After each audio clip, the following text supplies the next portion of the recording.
Hello and welcome to episode 142 of the Arena Regulars podcast. I'm Zach, And I'm Jeff. and we're your source for drunken Magic the Gathering arena content.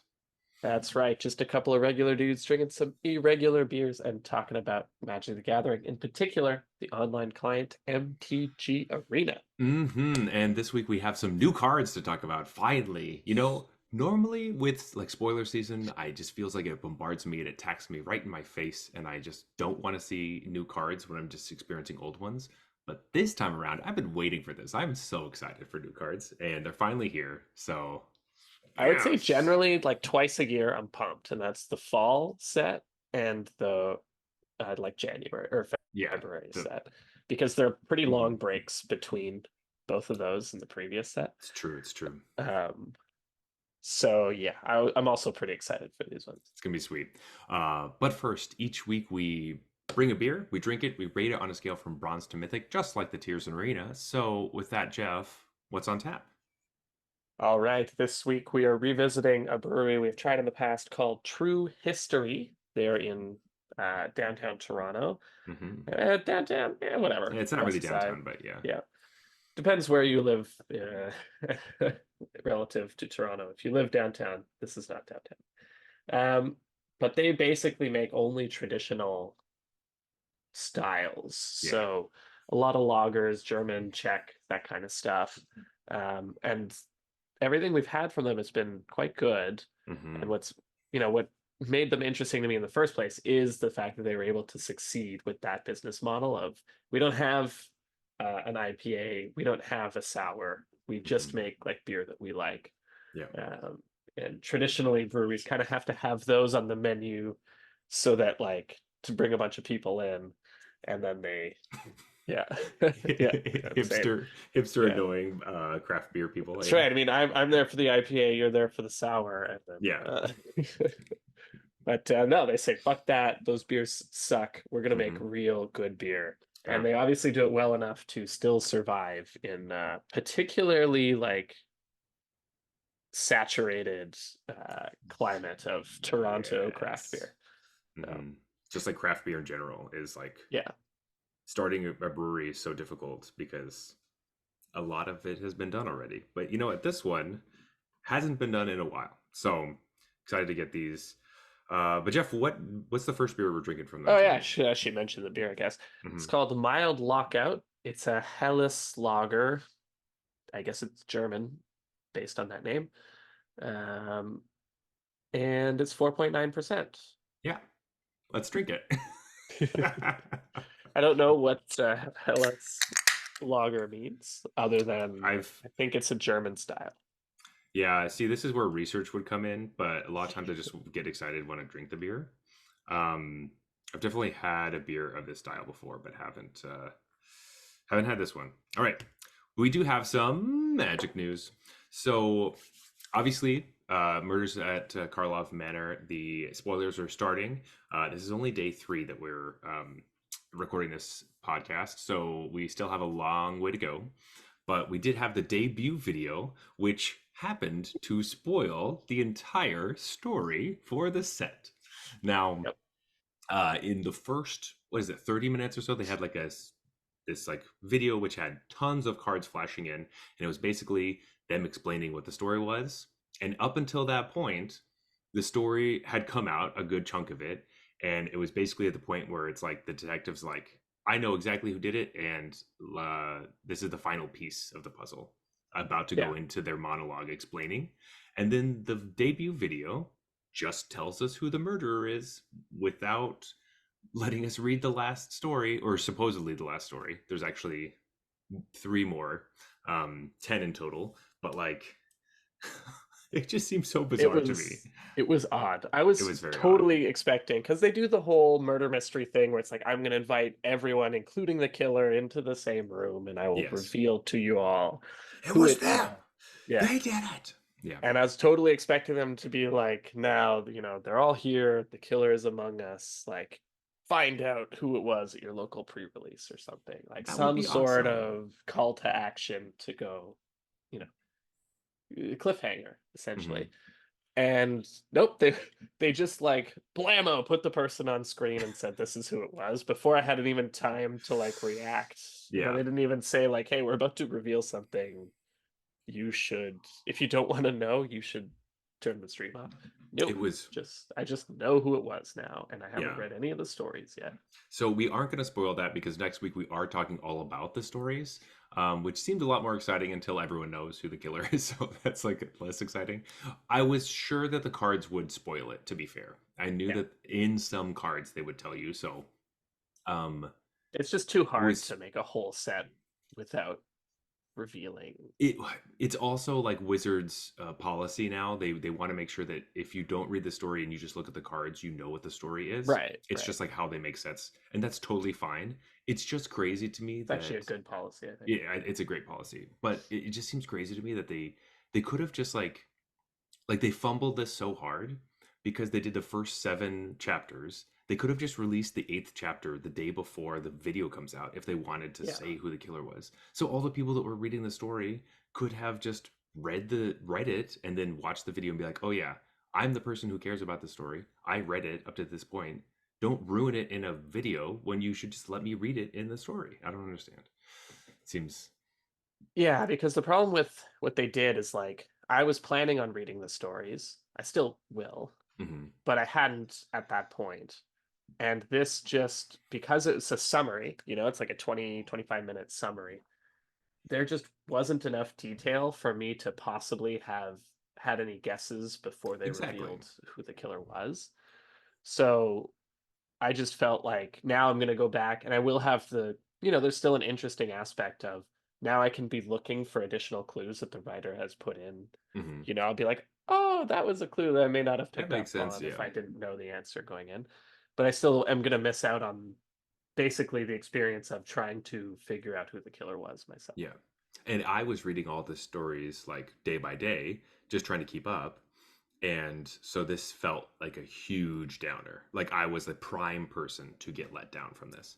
Um, so I have my Right. own You were feelings like about it. waiting for story number 8 Yeah. or I story number was, 7, I mean, I was or whatever. like, I literally read the episode the day before and I was like, okay, well, I thought this was the last one. I guess there's more because I didn't know how many there were going to be because we had no idea. They didn't tell you, yeah. They didn't say, hey, there's going to be 10. Yeah, which is just so strange to me, especially because the first week when they released, it doesn't really matter. We can get more into that next week. I want to get talking about cards though. Um, so the great thing about the debut video is that we got some cards and we know all the Yeah. mechanics, we know all the things that is happening. So we're going to talk about those today and things we are excited for, which is So great. I do have something I want to talk about before that. Okay. Vent a little bit, I guess. I have a bit of a tournament report because I Oh yes, tell us, tell us. played in the qualifier. So I played in the qualifier Explorer event this past weekend. For those who don't know, it's a 2-day event. Each day there's a try to get to 7 wins before you get to 2 losses. Both days are the same. And if you manage to do that in day 1, you go to day 2 and you get to try to do it again. If you do it again, you get to go to the arena championship. Mm-hmm. So I started day 1. Oh. Literally match 1, I'm against Quintorius combo. And I totally punt. I win game 1 without them doing basically anything because they're a combo deck. Yeah. Game 2, I punt it and I lose. And game 3, my opponent's literally dead on board. Nothing going on in their hand. I've thought seized them to double check that. And then, of course, top card of their deck is Quintorius, and I lose. So that's how the tournament starts. I was just like, well, that was a bummer, but it sucks that it ended that way. But I did also punt game 2, so it's like, Yeah. I can't be too upset, but it's like, Mm-hmm. Still sucks. it's just a feel bad, because it's like Mm-hmm. I thought I had the game locked down. Like they're literally at 1 life and I have Shieldred in play, or they're at 3 life, so they draw the They card. would go to 1. And like I have a bunch of stuff in play too. They're basically dead, Mm-hmm. and that's the only. And I had already thought seized away 2 Quintorius, so there was only 2 left. And anyways, that's how my tournament starts. Oh boy. But I rally, Mm-hmm. and next thing you know, I'm 6-1. and I'm playing winning in for day two. And what comes up but Rakdos mid-range. So it's a Rakdos Oh. mid-range mirror. I was playing Rakdos mid-range if I didn't Hmm. mention that. And we, fast forward to game three. We've both traded off all of our resources because that's how these things work. And then we're just top decking. And I had the immense skill to draw Fable of the Mirror Breaker Ooh. when we were in that mode. Hmm. And I managed to win that because basically Fable of the Mirror Breaker is what you want to draw when you have a top deck war against an opponent. Holy shit, that's Um, great. yeah, so I made day two. Day two comes around. I start out 3-0. So just rolling. There's a ton of Quintorius combo. It's the same thing Hmm. actually. First match was Quintorius combo again. I was like, no, not again. But actually, I think that's a pretty strong matchup for Yeah. Rakdos because you have so much discard post board, and their deck doesn't do anything else. So I'm up 3-0, and then I play my fourth match. And by the way, at this point, I think that fourth match, I was in the queue for 45 minutes, maybe Oh. longer. I eventually match, and I'm against a player known as Jabberwocky. I don't Oh know no. if you guys know who that is, but for those who don't know that is, that's Reed Duke's cousin. He's Oh. very good. He's played in multiple arena championships and pro Hmm. tours. Fun fact, they release Magic Online stats at the end of the year, and he had the highest win rate of 2023, something like 73, 74% across hundreds of matches on Magic Online. He's very good. And I've played against him a few times back when we were doing the SCG online events. I Hmm. lost every time. I always seem to get matched up against him in those events, and I always lost. So I'm like, here we go. This is the first loss. He's on Rakdos Sacrifice. Hmm. He squeaks out game one. Game two, I kind of steamroll him. I was on the play, and he didn't have a very good draw. Um, and so game three comes around, and it's just so back and forth. I make a few missteps, I think. I think I should have played Kolaghan's Command instead of Fable of the Mirror Breaker on one of my turns, which is like a Hmm. very minor edge. But I think those edges added up because on his like the last turn of the game, he was like, okay, copy, like bring back cat, copy cat with his Fable, his flipped Fable, and then like attack me with his Croxa, and then play a shock land and bring back his other Croxa for exactly lethal, and the shock land that he needed untapped to do this put him to one, Oh and I had a man. Shieldred on the battlefield. So it was just like exactly lethal with just 1 point of life left. I Oh was really wow. impressed with the line that he found, but I was just like, I was feeling pretty good because I was like, you're on no life, and I don't know if you could deal exactly enough damage while gaining enough life, but you could do exactly that. The copying the cat token was the That big gave one the because extra life. the drain the 2 point life swing. Oh sure, sure. Oh man. Anyways, so I feel bummed about that. I think if I played a little tighter, I would have actually won that match. Then I play against Amalia combo right after that. I lose game one easily because that's what Amalia combo does. Hmm. After sideboard, I kind of easily win games two and three. That's just kind of how that matchup goes. Like, Okay. What do you? Okay. All right. well, here's where the story takes a turn. Okay. So All I'm right. 4-1. It's about 3 hours before the end of the event. Hmm. I do not find another match. I'm in the Oh queue for three no. hours and I don't find another match. Oh So no. day two, I ended 4-1. Oh, that's awful. Yeah. So I started 6 hours before the end of the event. Thought that would give me Hmm. enough time. The reason was I wanted to play with my son in the morning, and then when Yeah. he took a nap, I would start the event. Hmm. I know that this can happen to people, but this felt a little absurd. There was so much time left that Hmm. it kind of feels like the 7 o'clock Eastern time is when the event closes. They shouldn't do that. That's like wildly misleading because I was in before 4 p.m. Yeah. in the match queue and I just never found anything. So, I was thinking this was way later into the night. So 7 o'clock is not late. right? Like I was I was starting to get nervous because it took me 45 minutes to an hour, somewhere in that range, to Yeah. match Jabberwocky. But I Hmm. was like, okay, I'm in the 3-0 bracket or whatever. I found a match immediately after that. Once I lost, it was like 3-1 bracket. Oh yeah, you Oh found a match immediately. yeah. But then 4-1, I guess there was just no one else at 4-1 playing at the same time as me. And so I just didn't get a chance to finish the event. And I was playing well, man, and I think I had the best deck. I had the best deck because everyone in day 2 was playing all of these combo decks, and I was like just chock full of Thoughtseizes.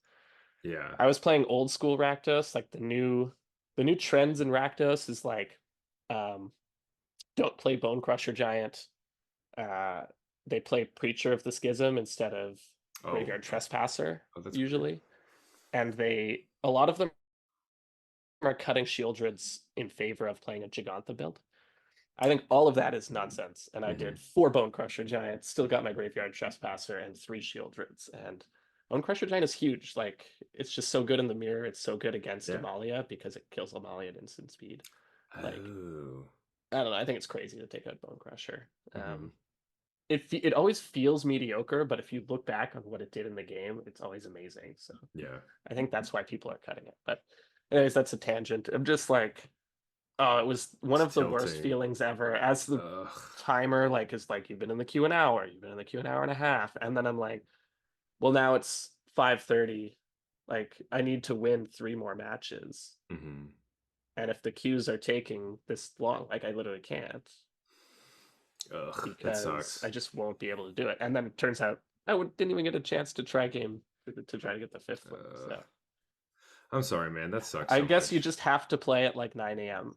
And Yeah. so I think the whole thing about you can play whenever you want, It's not true. they just shouldn't do that because Yeah.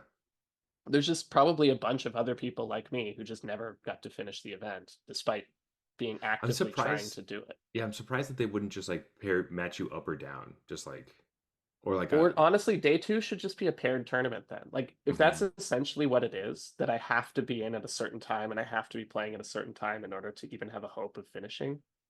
Why are we sticking Pretending. with this other format of like just there's if there's only like 64 players in or whatever, just pair us up. Like Yeah. so Well, weird.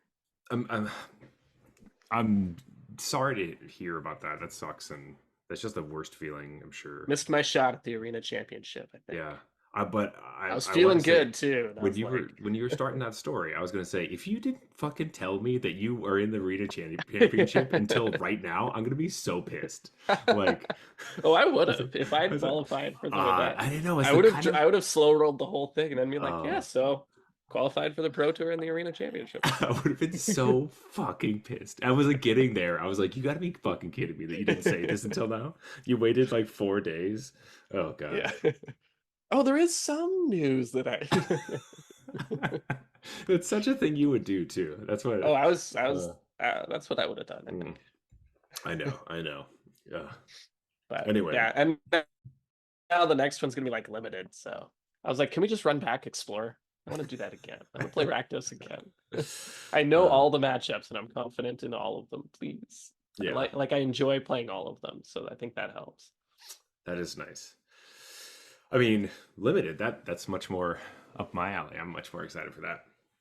I'm But excited, but like it's higher variance, right? Like when I'm it's true. confident in my deck, I know all the matchups, and It's true. It's I think true. I have the best deck in the field. That's my chance. If there's a Hmm. chance to like take the arena to make the arena championship, that's it.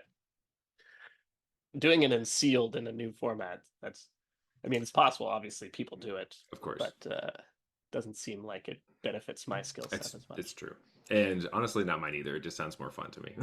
It does sound fun. I mean, Yeah. I'm gonna try. Yeah. The upside is I won like 30,000 gems from that whole event That because you win 20,000 for making day 2, that's and you wow. win 6,000 for the best of 1 qualifier, and Wow. then day 2 is kind of like I think it's 500 gems per win. You're really just going for the Well, qualifier because you event. get all of it the day before, which is Yeah, what yeah, you already won the they've 20K or whatever. yeah, they changed it. I think that it used to be it was the same with the Arena Open too, where you'd have to like register to get the gems, and there's so many Oh yeah, people yeah, yeah. missing out on the registration in the morning that they're like, you know what, you That's just get it today. nonsense for the It's ridiculous. gems. Like, Yeah, it's yeah. so stupid. Um, Anyways, I well, have a lot of Murders at Karlov Manor drafts lined up with my okay, well, perfect. 35,000 gems. That will be fantastic. Jeff, let's get into some of these cards, some of these Let's do it. mechanics. Murders of Karlov Matter have some new mechanics, but some old mechanics, and some old mechanics that are disguised as new Oh ho ones. ho. So the first mechanic, I just want to say, like, get it right out of the way. Investigate, obviously, is in the set. Obviously. Yeah. Obviously, it's a murder mystery set in Ravnica. We're investigating, you know. I remember in the video, Mark Rosewater was saying, we'll talk about disguise in a second. He's like, Mhm. disguise was like the first thing we knew we wanted to do in this set. I was like, really? And then he says, oh, actually, well, it was the second thing. Yeah, yeah. And The you're like, first thing okay, was so obvious that I forgot that we even had to make that decision. But yeah. I was So like, right. First if you thing don't is investigate. if you don't know Investigate, it's from Shadows over Innistrad block. So it's like an Innistrad thing. That's what they kind of did, but obviously it's just everywhere now. Um, and when you investigate, you create a clue token, which is an artifact you pay to sacrifice it to draw a card. Um, not new stuff for us. We have tokens all over the place that crack and do stuff. But this is the first one. This is the one that This is the started one us on our that path. started it all. Yeah, Hmm. like this one it was weird when they introduced this mechanic. It's like, wait, I get an artifact token that sort of sits around and does something. But it was really awesome and very well received. Hmm. And that's what kind of started them on the whole, pretty soon we saw treasure tokens. And then Hmm. now they're like, these are just really great. Like they're Just always really good mechanics for both yeah, limited and constructed. So as long as they're balanced, like I think treasure tokens might be a smidge too strong, yes. but they know that now and they've balanced the cards accordingly. Hmm. Um, yeah, this is a great mechanic and it's the first one of this kind. So I'm kind of excited to like go back and play with it again now that I've played with Blood and I've played with maps. And you're Hmm. like, oh, does it still hold up, or are For those how kind good of it is, better? as Yeah. it's like it's basically like drawing half a card because you have to pay for it. Um, Mhm. but I did want to point out one card. There's a bunch of cards that like enter, investigate, blah blah blah, all that stuff. Uh, but the one I was looking at is no witnesses, which Yeah. is just a whiteboard wipe. It's 2 white for sorcery, and it says each player who controls the most creatures investigates, then destroy all creatures. Um, the reason I want to talk about this is actually I saw on Twitter Saffron Olive was saying that this is, and I think he's completely right, that this is the very obvious point that rotation coming early or rotation being extended was a surprise for like people because the no witnesses, this card is depopulate basically. Like Yeah. New Capenna was going to rotate out. They're like, we need another 4 mana board wipe that gives your opponent a card. This is the one. It's basically the same thing, but a little And I bit love, worse. you just compared a clue token to half a card. This is like, okay, depopulate doesn't always give them a card. They have to have a Hmm. colorless creature. This Multicolored the creature card. decks Yeah. the decks that when you cast this, you're almost always gonna your opponent's gonna have more creatures than you, otherwise why Yeah. are you casting it? Hmm. So this basically always gives them Always. half a card, whereas Hmm. like depopulate half the time gave them a card and half the Yeah. time didn't, kind of thing. So this is, yeah, a cool design that definitely treads on the toes of depopulate. I imagine if there were a hard like blue white style control list in standard, it would play like a split maybe. I Um, don't know. Would you even like? It just seems like this one's just worse. I mean, most of the time, I guess when I'm playing again, but the decks I play don't play a lot of like multicolored creatures. I feel like so whenever See, they I'm play, always like Blood Tithe Harvester, yeah, I see. sucker. And I'm like looking at this depopulate, being like, do I have any multicolored creatures? No. Oh, Right. damn it! I don't get a Yeah. card. So to me, it just feels like depopulate's just strictly Plus the better. friggin' domain player probably played what's that uh treasure that makes the green and white 1/1 token? Oh, the briefcase. Yeah, so the briefcase gives them a multicolored Oh, creature, sure. and then they wipe the board and draw a card, and you're You're like, like, you sneaky little devil. yeah, yeah. Generally, depopulate is better than this, I think, because even if that even if you couldn't draw a card off depopulate, it's like giving them a card half the time versus giving them half a card every time. Hmm. You would prefer depopulate because the clue token is half a card, sure, but it's also a permanent on the battlefield that some decks can make use of. That's true. That's true. Especially aggro decks, like they can use that artifact in more ways than just cashing it in for a card. That's true. You could turn it into a 5/4 with Discover 3 when it Yeah, that'd be dies. awesome. Like, whoa, yes, no witnesses, bang, Bang. just Kill you. 5/4. Just Oh, a I want that zoetical. to happen so That bad. sounds so good. But yeah, so this is our full returning mechanic. However, we do have some returning quote unquote mechanics that are a little bit different. But we have Morph. Morph is back. It's back. Um, just in time for us to have just played Cons of Tarkir. We are now playing with Disguise in Murders at Karlov Manor. Um, Disguise is exactly the same as Morph, except for it's a little bit better. It's Yeah. like strictly better Morph. Yeah. The name isn't as good, but it's strictly better. Yeah, agreed on all points there. Mhm. So disguise is the creature, the 2/2 creature has ward too. Yeah. I like this. I think like this is a meaningful upgrade to Morph. I think if you put Mhm. Morph in standard, like in a current set, you not only have to warp the limited environment around it, because as you remember from playing Cons of Tarkir, like the cards are just less powerful than what Mhm. we're used to in a more modern set. And a 2/2 for 3 that you can't flip up for like significant gain until turn 5 would just be too bad in a Yeah. modern set because they have to include like efficient removal, and I think the ward makes the difference. Like Yeah. ward is a first of all, I'm pro ward in general. I think ward replacing hexproof has been I one of the better changes of Magic. I like some of it, some of it I don't like, but yes, Yeah, being able to add more protection to a especially bunch of for limited. creatures, yeah, especially for limited, but just everything like Yeah. scaling protection is really good. Like, what if Rafine had hexproof? That would be Oh, an bleh, unreasonable card, right? disgusting, But horrible. allowing to have that dial lets Just them print Rafine and Ward 1 is not that big a deal, but it's it's not annoying enough that, that you're like, like you can't forget about it. yeah. Anyway, the card that Jeff was alluding to, the 2 mana 3/1, is the card I wanted to talk about for Disguise. So, Dog Walker is a card that we have in Magic now, uh, which its mana cost is red, white for a 3/1 human citizen creature. It has vigilance, but it also has disguise, which of course you can pay 3 colorless mana to put it down. It's a 2/2 with Ward 2, and you can flip it up for its disguise cost, which is hybrid Boros, hybrid Boros. And it says when it flips up, you get to create 2 tapped 1/1 white dog creature tokens. So it's a human with their dogs. Um, the reason I want to talk about this card is because I think that in general, disguise is only going to be in the limited format. We're not really Mhm. going to be having a disguise deck. There will probably be 1 or 2 cards that might try to be able to sneak into standard, but you're not going to play it's not going to be like your deck. Like there's no deck no deck's going to be good if you're just playing disguise. And that's what happened last time in Hmm. Cons block. There were a couple of cards with Megamorph, basically, Hmm. that penetrated the standard format, notably Den Protector. But Hmm. it just became this thing where anytime you played a morph, it's like, well, that's a Den Protector, Yeah. so what are they going to get back? Like, Yeah, the it's just opponent going to always knew what it was.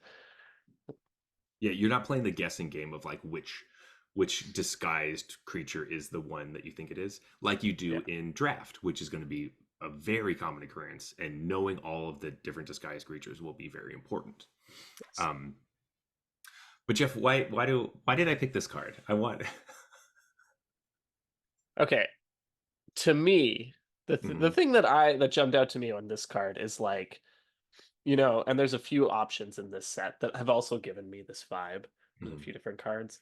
But Morrow has talked about like how much silliness is sort of allowed in Magic mhm, in the past, and he's been sort of pushing that boundary I think Ginger Brute was like the example of the Mm. silliest card in Wilds of Eldraine, or sorry, Or Throne of original Eldraine. Eldraine. Hmm. It was probably not the silliest card in Wilds, but that's No. exactly the point. Hmm. Um, to me, this was like Dog Walker. It's a card in Magic now. And I was like, that's because Maro's been pushing that silliness boundary, and now we're at a point where we have Magic cards that are puns, and we have like a just a Hmm. guy walking his dogs. The other thing that I was confused about is like, is this person hiding in the shadows with like how are they why are they disguised and then whoa, I'm actually a dog walker. Like It is so funny because their disguise would be a dog walker, and then they reveal themselves to be someone else. But in fact, they reveal themselves to only be a dog walker, which is pretty right, funny. like I'm just a dog walker all along. Yeah, Here are my you dogs though, thought get it them was yeah, boys. yeah. To be fair, the dog walker's dogs are ripped to shit. Oh, They they are are, yeah, very so muscular. muscular. Um, uh yeah, I'm but just no, confused about the flavor a little bit. It's like a yeah, of mysterious stranger. It's like, oh no, it's the dog walker. it could be that sometimes you think people are bad, but they turn out to be good. Like, Okay. ooh, I can't really tell that person's kind of freaking me out. Their dogs are really scary, and then oh, it's just a dog walker who seems to be having a hard time holding their dogs back, Yeah. because they're Well, not their dogs theirs. are ripped. Well, their dogs are also not their dogs. They're Right, just yeah. walking them. Somebody else owns these dogs. But no, that's not the reason I want to talk about the card. The Okay. reason is because Sense Disguise is going to be like a limited mechanic primarily. This card making 2 tokens reminds me a lot of Ponyback Brigade from Khans of Okay. Tarkir, which is a Yeah. really important limited card, which flipped up for This, like 5 mana, and it was like Mardu. yeah. This is also Boros, so the colors are very similar. So this is probably not as good because you can't like make blockers since the dogs are tapped, which kind of sucks. Right. It's Um, much cheaper though. it's much cheaper. And the other reason I like it is because it has hybrid mana in the disguise cost. Because Mm, a lot of the common, there's a whole cycle of common, like right. double colored cards that have hybrid mana, which makes it really exciting because as opposed to cons, where you're like looking at basically everyone's playing a bunch of dual lands and it's like it could be a bunch of different things. There's a bunch of different colors that they have. You're splashing Ponyback Brigade in your, other deck that isn't really running black or red. Um, this is the opposite. You could run Dogwalker in your like green red deck or your like Right. in your white blue deck because you can still flip it up. Like there isn't undisguise. Yeah, there isn't really a card for unmorph. Yeah, it just There says isn't a turn it name face up. for unmorph. So it's just like you turn it face up. But you can do it in a bunch of different decks. You can play this in your white black deck or whatever. I think people are Maybe just gonna say unmorph, like when probably they they're just talk about it. they're probably just going to say morph and unmorph, and they're just not going to really say disguise at all. I'm just trying to get ahead of it and say disguise, but I could see um, people saying disguise and unmorph, weirdly enough. probably. Um, but I think that's really exciting. I think that this gives me a lot of like excitement for the limited format and all the different things you can do. And it's always fun when you look at a gold card and realize that actually it could be a single colored It's card. right. It's sort of the opposite of what gold cards usually are. Exactly. Where it's like, oh, I can play this. I always have to play this disguised in my deck, but it's because I want to use these dogs for something else besides just attacking. Maybe I want to sacrifice them for something or whatever, or I care about the number of creatures on my board. If it's like a white green deck, who knows? Um, Yeah. It's and it does call back to original Ravnica, I guess, when they introduced hybrid mana in the first place. mhm, Everyone was like used to gold cards are hard to cast and like tough early picks. It's like, wait a minute, this is the opposite. These are flexible. mhm, This is either a white card or a green card. It's not you need to be white green. It's you need to be white or green. mhm. Um, yeah, I totally glossed over that the first time, and even just in a red white deck, like Yeah. this is easier to cast. Like in cons, there was a lot of my morph, even in a Jeskai deck, my morph demands Mhm. red, blue, white too. Yeah. And it's like this is hey, sometimes you play this, you just have all planes, man, even in your Mhm. red white deck. Yeah. It's They'll like you flip it. missed out because like in your red white deck, you play this as a 2 mana 3/1 with vigilance. That's what you want in your red white deck most of the time anyway. But if you draw it later, then it has late game value, Right. um, which is it's kind of like kicker, all that different kicker talk stuff. But like you were saying, when you need your Jeskai colors to flip up, it can be really irritating when you have all planes, but then your blue red land they can only tap Yeah. for either Uh, one. And you're right. like, I have all the colors, I just don't have them all at the same time. Like that's Yeah. what's irritating. Give me a Um, break. yeah, geez. So I like this. I like all the other cards that are in this cycle. I'm excited to see which ones we want to try to jam in as many decks. But this is the Yeah. first one that called out to me because of the tokens.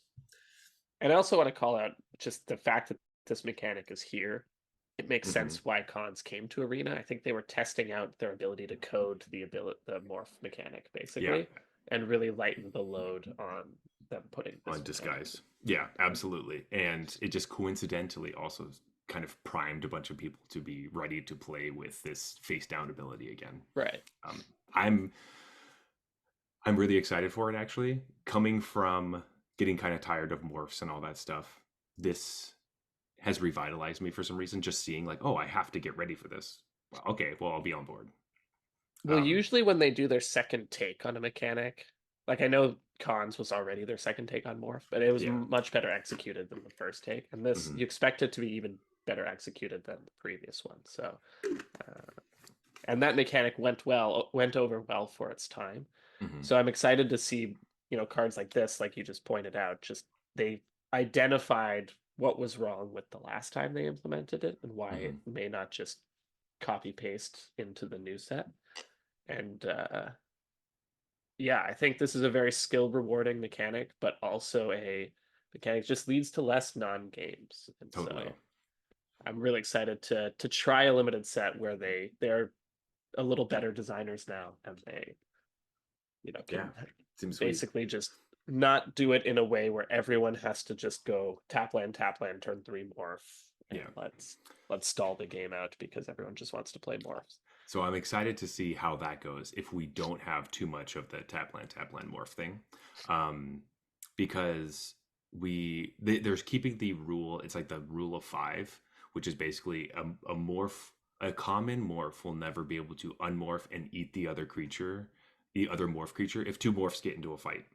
Right. You'll never be able to unmorph your creature for less than 5 mana to just straight up eat the other creature. They'll always trade otherwise.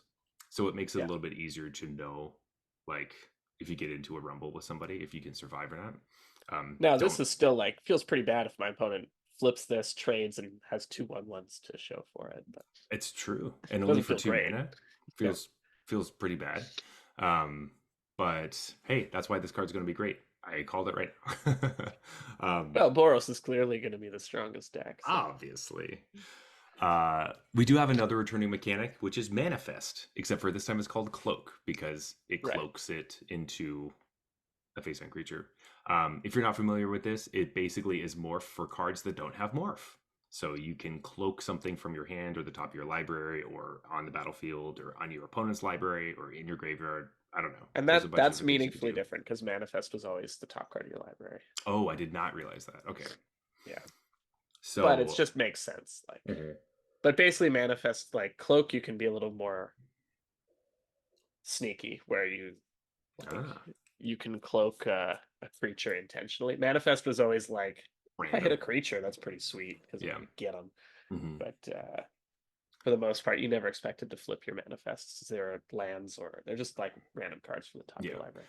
So basically, you can only flip it up if it is a creature. You can flip it up for its mana cost. If it happens to Yeah, also be a disguise creature, you can flip it for its disguise cost and get that's the true. ability, which Yeah, is pretty sweet. Um, or it could just be any card, and you're just juking your opponent out. It could be a land. A land becomes a 2/2. That's pretty good. yeah. Um, And because of all that, this is depending on what kind of cards they printed on. This is much more likely to see play in constructed than yes, you'll. disguise. Mhm. Just because there are certain cards where it's kind of just stapled onto it, or there are certain cards where it's like do this or cloak something from your hand, stuff Yeah, like that. like there was a Um, green white manifest deck last time in oh, oh, and right. it was the worst. It was the worst deck ever. Like the mirror match would be like this person's at 348 and this person's at 412, and they just have 60 creatures each that are all 2/2s. They're slamming into each other. Oh, that's You're awful. always like, why is this Grand Prix taking so long? It's like, oh right, because people are playing green white mirror matches. Oh, Oh, They're That going to sounds die. disgusting.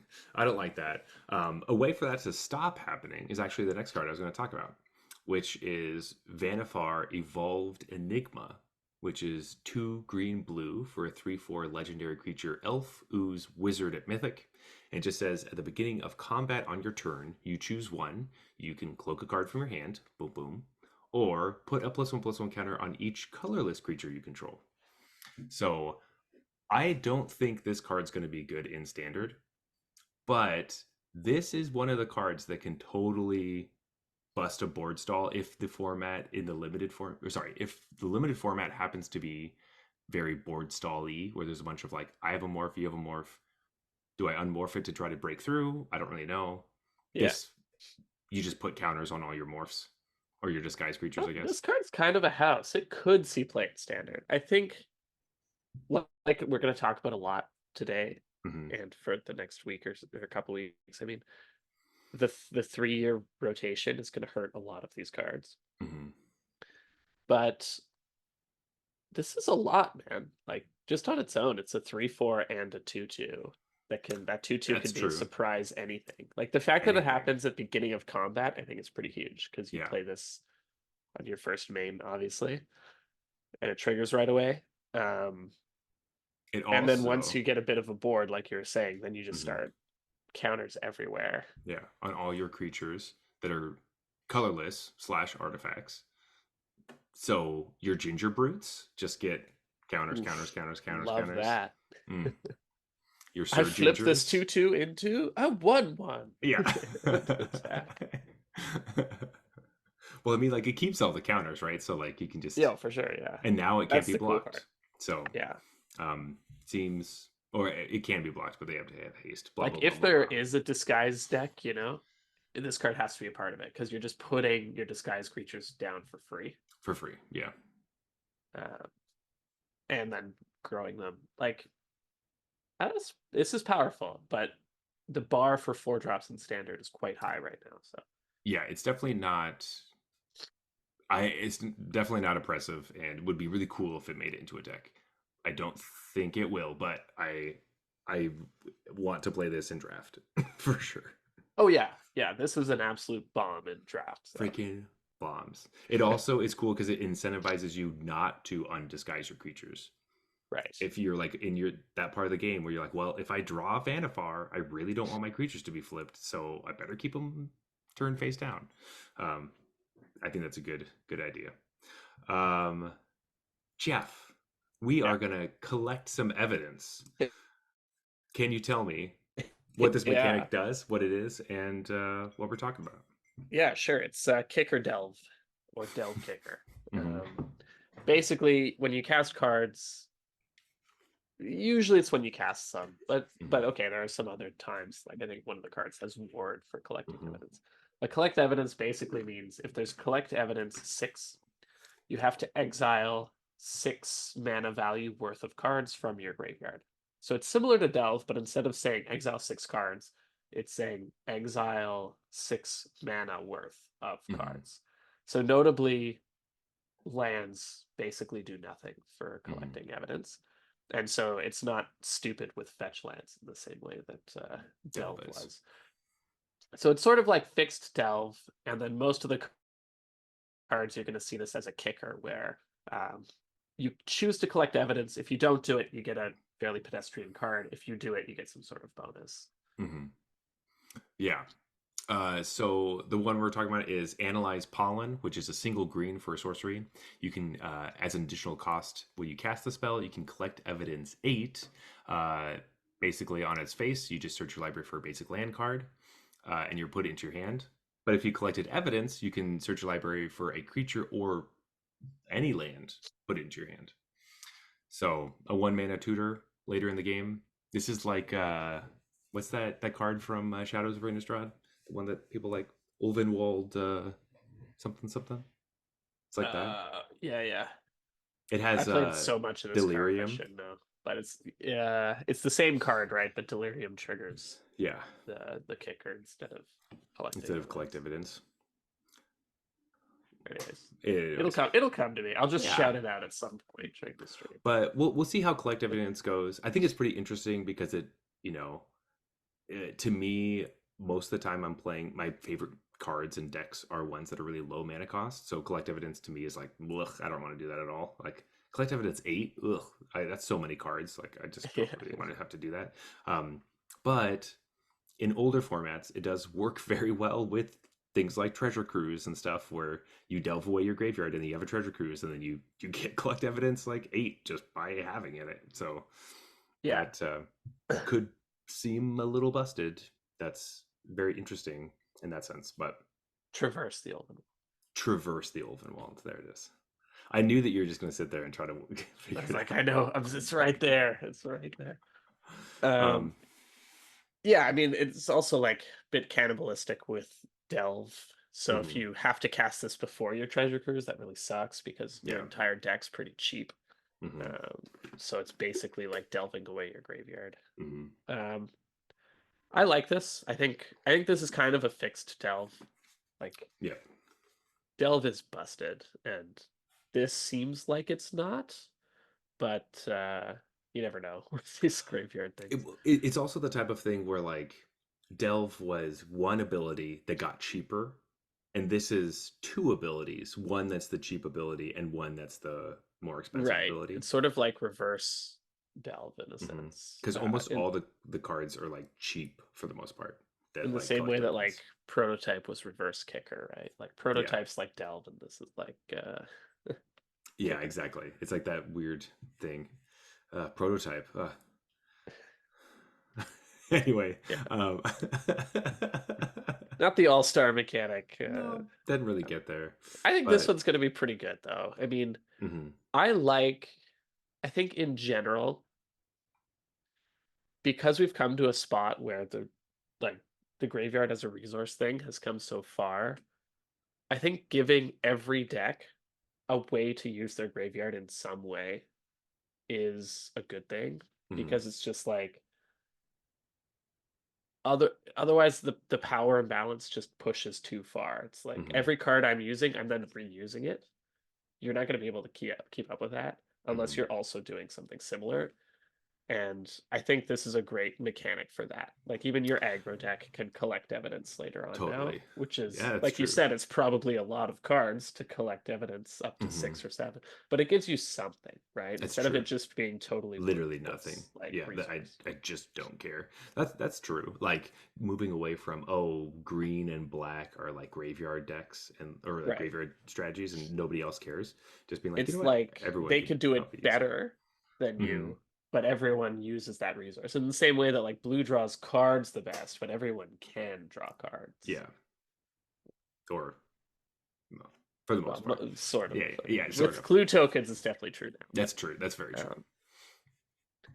Yeah. Although then again, on the other side, it makes cards like Graveyard Trespasser that just incidentally hate on graveyard stuff just a little bit better.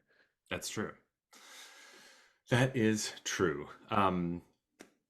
Jeff, as you're finishing your beer, I think we should Yeah, move on to the next beer before we keep talking about cards because I don't have any more and I want to be drinking it. that's smart. That's Okay. smart. I'm glad that you're on board with this. Yeah. Our next beer is also from True History. It is called Styx, and it's their Oktoberfest Marzen, which is 5%.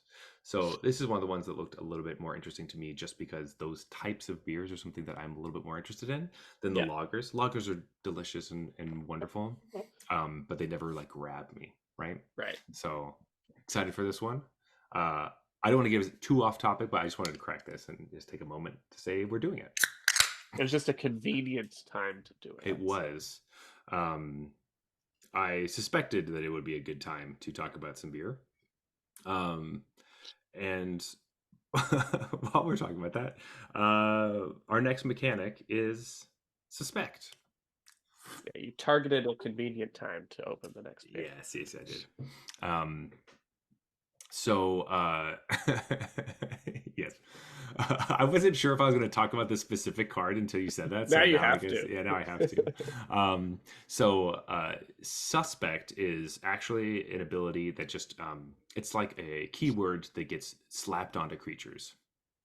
You can put it obviously on your opponent's creatures. It can be put on your own creatures. And what happens is if a creature is a suspect, of the case, they get menace and they can't block, which is, I think, great. It's just like Yeah. pushes the game forward. It's like attack with this creature. It's hard to block and it just has to keep moving. And eventually it'll get caught or killed. That's essentially what it means, which is kind of interesting with the flavor of Suspect. Yeah. Um, so the card that Jeff was alluding to is Convenient Target, which is a single red mana for an enchantment aura. It says enchanted creature, convenient target, when it enters the battlefield, suspects the enchanted creature, so it gives it menace and can't be blocked. An enchanted creature gets +1/+1. And then if convenient target is in your graveyard, you can pay 2 and a red to return it to your hand. So you can just keep making new convenient targets over and over again. You can also put it on your opponent's creatures so they can't block. So that's good as well. More, This card seems really strong to me. I I like auras. I like auras that you can play over and over again. Um, so we don't really like, it's expensive to bring it back from the graveyard, but it's very cheap to play, Yeah. and it helps you in both situations of the aggressive deck of like, I want to get in early, and then once their board is bigger, or once they have a threat that's um you, or something that you can't attack through, like a shield grid or something like that, you can make it so it can't Yeah, block. exactly. I wouldn't be surprised if this penetrates standard. Like +1/+1 and menace is a lot for 1 mana. Mm-hmm. And at their early point in the game, like you said, you don't care that your creature can't block because you're It, the aggressor. no. And then yeah, exactly. You top deck your 4th, 5th mountain or whatever. Just bring this back and you make their Shieldred not able to block. Mm-hmm. Like that's gonna swing a lot of games. So I could also, I wouldn't be surprised either way if like I never see this card outside of limited, or if this just becomes a staple in mono red. I could kind of see it being Yeah, anywhere on it, that spectrum. that's really true. Mono red would be really happy with this. Some sort of card advantage. It triggers all of your Monastery Swift Spears. Yeah, your prowess. Mm-hmm. So that's helpful. Um, but This is also, a lot on a 1 mana card. It's a yeah. lot of stuff. Hey, 1 minute auras, man. I'm always on board for them. Yeah. Or even like maybe goes into your Picnic Ruiner deck. I mean, Get that Picnic Ruiner through. Give it yeah, menace and or remove the blocker. that does sound tasty and something to do. It does trigger a bunch of stuff. I wonder. I wonder. Yeah, this, it draws itself instead of like Audacity, which we're playing right now, which Yeah. draws cards. But I don't I think this is know. a great example of the mechanic Yes. because it just does the two things like that the mechanic does, which is hey, my creature can't block or the suspected creature can't block, but also it has menace. And like you said, just really gonna push the game forward and make it actually end. Yes, which is always good. If people try to tell Yeah. you that games ending is bad, don't believe them. Games should end. Games should always end Yeah. at some point. Um, Jeff, this next card, this is the last like official new thing from the set. But I want you to tell us about this card because you found something particularly interesting about this one. All right. So the next thing is called cases. They are a type of enchantment, and they sort of look. I mean, they're flipped, but they look a bit like sagas, but Mm-hmm. they're quite a bit different. Basically, what a case is it'll have an ability that's just always there. This enchantment does that, and then they're almost like enchantments with kicker that you can kick later because then you have to solve them, and once they're solved, they do a new thing as well as the original thing. So the example we have here is Case of the Stashed Skeleton. It's 1 and a black. When it enters the battlefield, you create a 2/1 black skeleton creature token and suspect it. To solve this case, you have to control no suspected skeletons. Now, it's worth noting that cases are solved at your end step. Mm-hmm. So if the opponent kills your creature on their turn, this still takes your full next turn to solve. which I think is a real bummer for this Hmm. particular card. Yeah. But okay, if that skeleton dies, it's solved. And the solved ability, um, in this case, is an activated ability, but it doesn't have to be. It adds the activated ability 1 in a black, sack this to search your library for a card, put it into your hand, then shuffle, activate only as a sorcerer. So basically, this is a 2/1. You can think of this as a 2/1 menace that can't block, and it dies into a demonic tutor. Hmm. So With some weird timing stuff about when and it dies, and all that, when you get that demonic tutor. but it's also like a recurable creature that is, there are ways to be able to do that. Um, Specifically, this card goes into the skeleton deck that we're trying to build right now. Yeah, There's a couple different enchantments that make skeletons that strangely have been coming out recently. yeah. This one is a 2-drop. The one from Lost Caverns is a 3-drop that gives skeletons haste, and it recurs itself. So, or it bounces itself back to your hand, basically. So these 2 cards plus like some sacrifice engines or something like that. I don't know what it is, but it feels like there's something. It's got the bones for a deck, right? Yeah, love it. So the problem I see is that we're going to build this awesome board of skeletons, and we're just going to be missing that one card to really break through. And then our opponent's going to come in with convenient target and suspect one of our skeletons so that this case doesn't get solved. Yeah, that would be it. That's That just a would common. That's going to be a common thing that happens in be Standard. constantly. Yeah. No, this skeleton needs to not be suspected. I've Damn been it! trying to get rid of this. That was a really convenient target. God Yeah. damn it. That's so funny. Um, but no, so we're looking at this skeleton themed deck, but also Jeff, there's another thing about this card that we're talking about Yeah. specifically that I think you should bring up. Yeah, so this is basically because I'm old, but I was looking at this card and I was kind of looking at how I feel about the difference between sagas and this because they're flipped Mhm. and the art's on the other side. So I'm kind of like going down the card left and right. Yeah, to be fair, this is what classes looked like in the D&D Yeah, set. yeah, I Yeah. remember that. But I was just like, hadn't seen it in a while. It's like, Mhm. because here's the thing, like cases could have been flip cards. Like transform when you meet this criteria. The only Mhm. awkward part is you have to reprint the first thing again on the backside. That's true. But I'm not sure which one's better. I think I do like this, but it may have been less confusing as a flip card. I'm not sure, but I kind of like the flow of this. That's like this, then you solve, and then you get that. Mhm. But that's kind of what I was thinking about. Should these just be flip cards?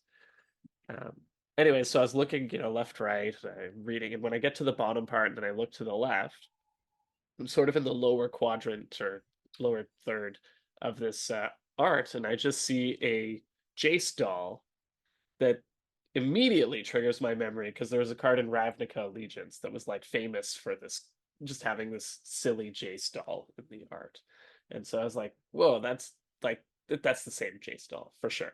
And so I go look up the card art and I'm like, oh, it definitely is. And then I look and in his hand it kind of looks like he has one of the top things to the Jace Mhm. doll, that Oh yeah, for sure. the puppet. A puppet's a better word than doll because Mhm. he's puppeteering the Jace doll in the Yeah, original. So I was like, oh, he's a that's marionette. Yeah. right, marionette. There we go. So I'm like, oh, that's kind of cute. Like the cult guild mage from Ravnica Allegiance is this dead body, I think. Hmm. Like because they have the puppet master's handle there and the little Jace marionette stowed away. So I just thought that was kind of a cute nod to a previous Ravnican set. Which is always fun. That is not the only thing, and there's a ton of clues in the set for a bunch of different things, so everyone's looking for different stuff. He also is holding a lead pipe, which is part of the clue thing, which goes into there's a Oh, card right. that will be a Yeah, lead yeah. pipe in the set. Um, but I love that. I love when we get to have characters that aren't really legendary come back because you get the legendary characters and they get their own card and everything. That's But in your face for sure. yeah, but it's nice when they have little sprinkles of it. So this is like just delicious and just so fun. Yeah, Um, awesome. It could turn out to so be something bigger, and it might just be a throwback to, the a, old Ravnica. a card. Yeah. Yeah, but really like it. You know, I might be playing this card. We'll see. I I can't tell how good this card is, to be honest. I think if it gave you the demonic tutor right away, as soon as the creature died, I would be in for this for Yeah. sure. The awkward part is like the first part is something an aggro deck wants, and the last part is something not an aggro deck wants generally. Hmm. Is it a creature combo deck then? That's what I'm thinking. Like, is this Hmm. an aristocrats kind of card where you can sack Hmm. that creature at will, Go but get your that's other why it piece. kills it that it's next turn that you get to demonic tutor. That's true Um, because like you have to do it on your end step or whatever. So your opponent knows that you got a piece for the deck. They have one turn to win basically. yeah, but if it was like 2/1 menace, when this dies, sorry to use this word, but conjure a demonic tutor into your hand. That's a pretty good card. I think the fact that That is. there's the time delay here might kill it, There's the but time delay. It's also on board, so your opponent can kill it. They can use Beseiju to blow it up. They can right, do several yeah. different things. Um, Um, so I honestly, think this is like just shy of of me ever maybe actually playing it, but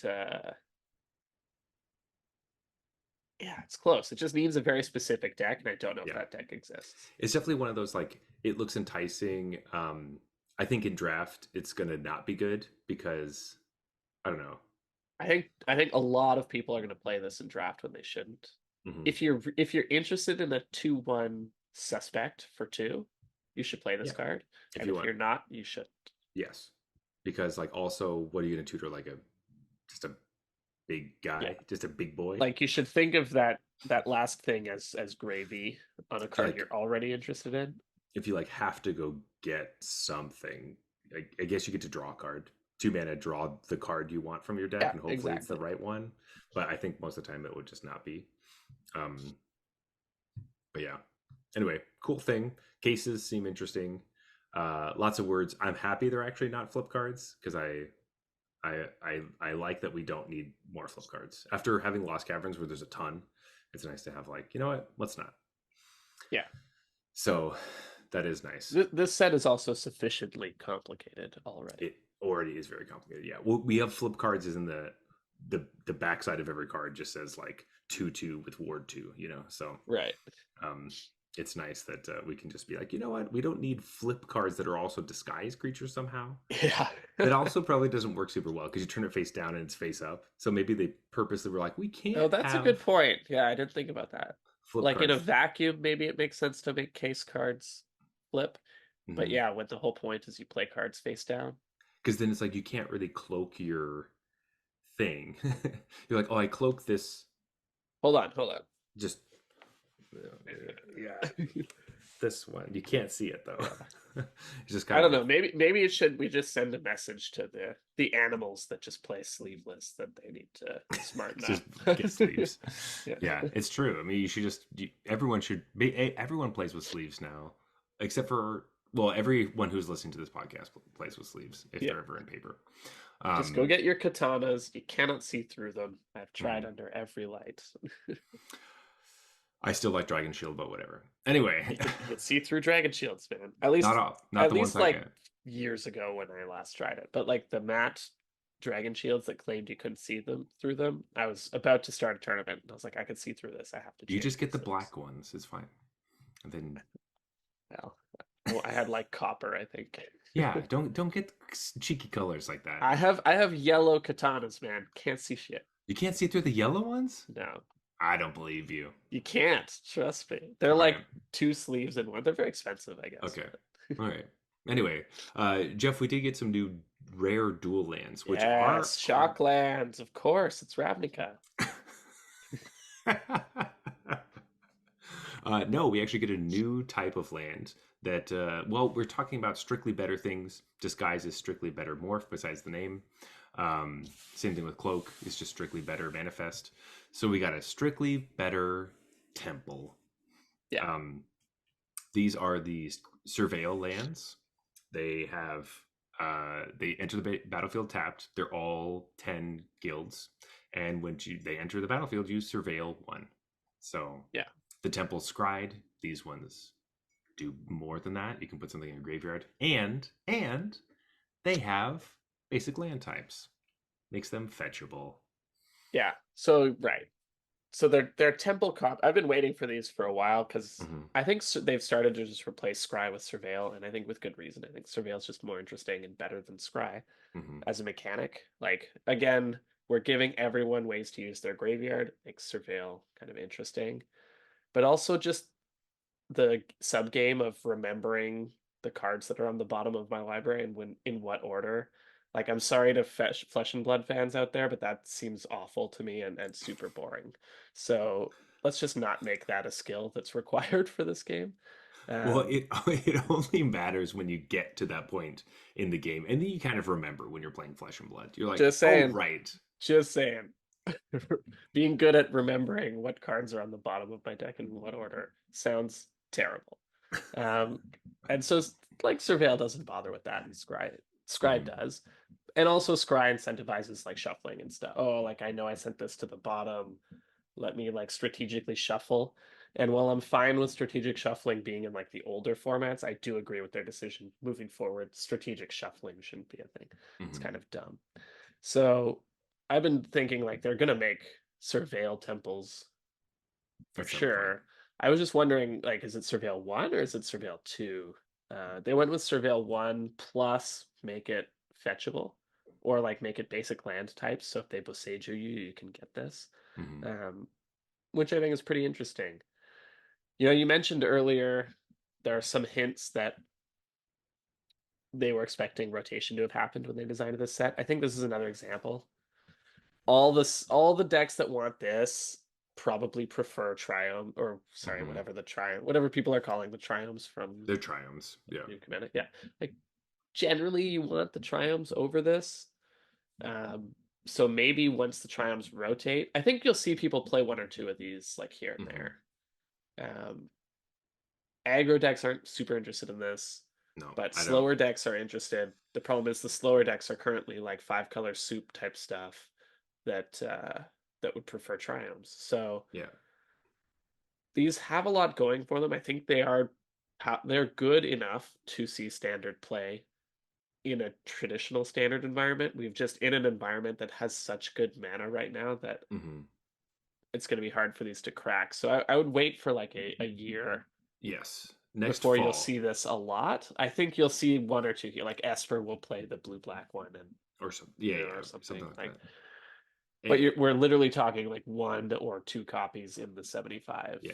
You'll probably want to get all four just because it's always just good to Yeah, have I'm them. still gonna draft But these for sure. next fall when Bloomborough comes out, like then you'll see it because that's when all the slow lands cycle out Right. and the slow lands, the channel lands, and the triumphs are all gone. Right. So Like that's again, like they were like, all of the mana is going to favor aggressive decks. mhm, In standard, we need to print something that is good for the for slower the slow decks in decks. standard, and then rotation didn't happen, and now it's kind of like wah Oh, wah. yeah. Like Here's something you're not going to use for 6 months. So, but still take them. They're still worth it. They're not as bad as nothing is as bad as the snarls. The snarls, yeah, that's just our motto on the show. yeah. I drafted all the snarls too, but I I think didn't even like play them.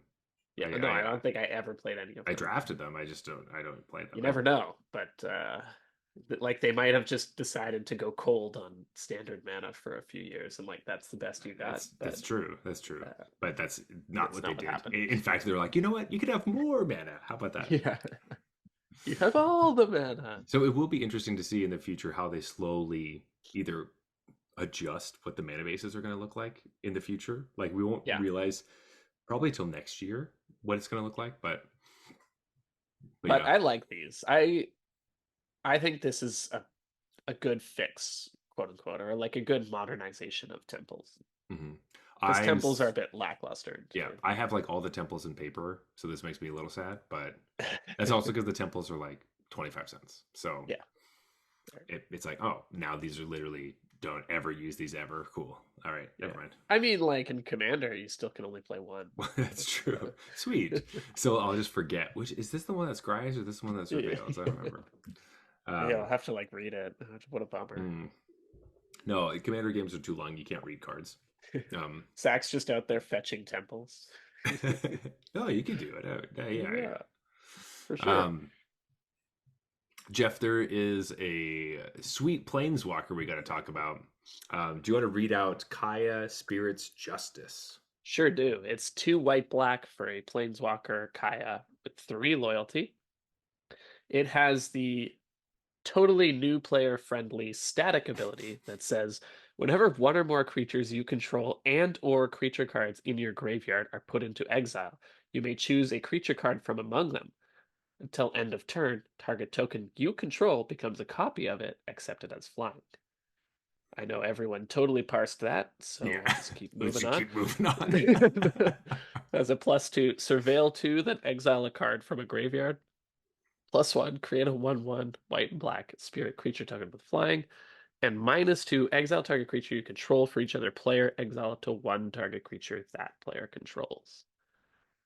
Yeah, this is the most confusing static ability I've ever seen. I had read this card when it first got spoiled. I was like, okay, that's kind of crazy. And then right before we got on to do the podcast, I was reading it again, and I read the first bit. I was like, what the fuck does that say?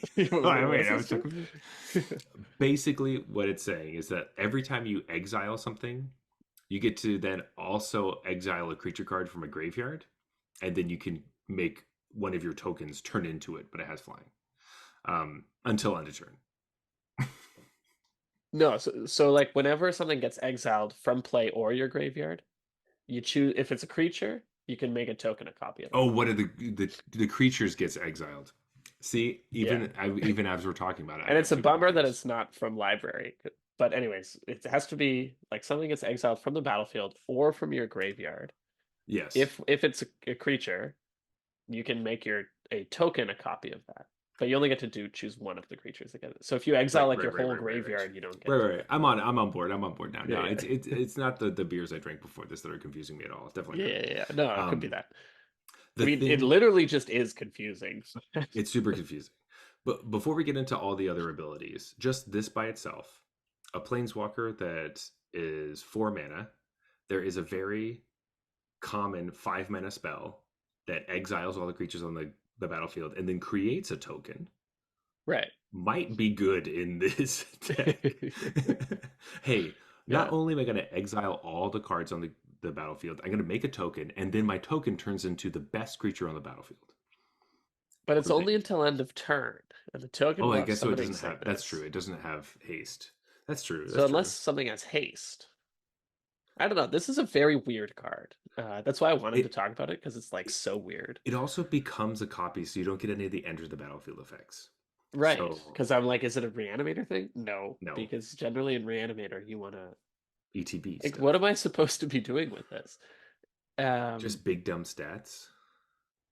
But I wanted to say I like the direction they're taking, where there's one planeswalker a set and it's super fucking weird. And like it's probably terrible, but at least it's interesting. And these abilities are fine.